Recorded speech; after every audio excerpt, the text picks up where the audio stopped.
At eto na nga ulit ang aming Thursday Zumba! Konting warm up na nga lang din ang naabutan ko dyan dahil late na nga ako nakarating dito sa aming pagsusumba. At pagdating ko nga ay nasikaso ko na nga agad ayusin itong cellphone ko para nga makuha na ng videos itong ating mga magagaling na backup at syempre yung ating mga magagaling din na sumbatas mamis.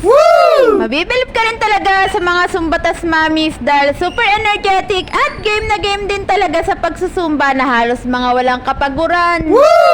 Halos mga senior na nga ang aming mga sumbatas mamis pero hindi mo nga mapag-ahalata na mga senior na yung mga yan dahil napakagagaling at super energetic din talaga sa pagsasayaw na hindi mo akalaing mga senior na nga daig pa nga yung mga kabataan.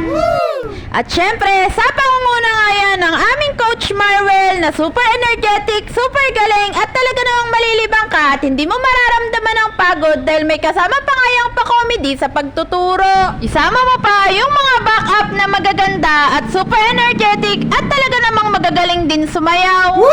Alam niyo ba na ang pagsusumba ay binuboost nito para mas maging healthy ang ating mga puso?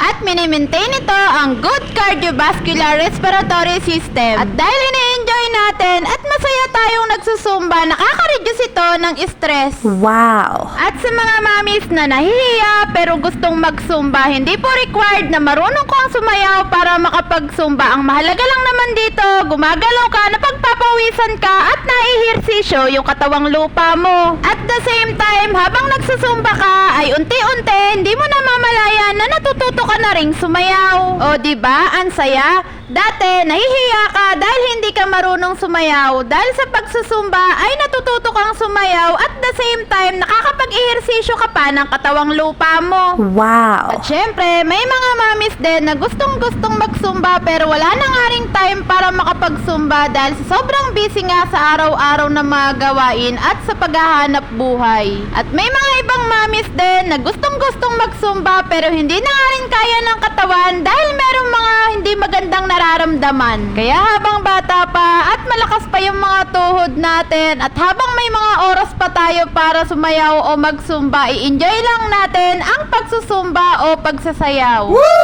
Masaya at masarap sa pakiramdam kapag ini-enjoy natin ang pagsusumba. Tignan nyo naman, palong-palo talaga sa paggiling ang walang kapaguran naming si Coach Marwell kasama nga yung mga magaganda at magagaling naming backup. Talagang sulit na sulit talaga ang pagsusumba sa aming mga magagaling na coach. At syempre, dahil sa aming presidente at vice-presidente, mas nagiging maayos at masaya ang aming pagsusumba.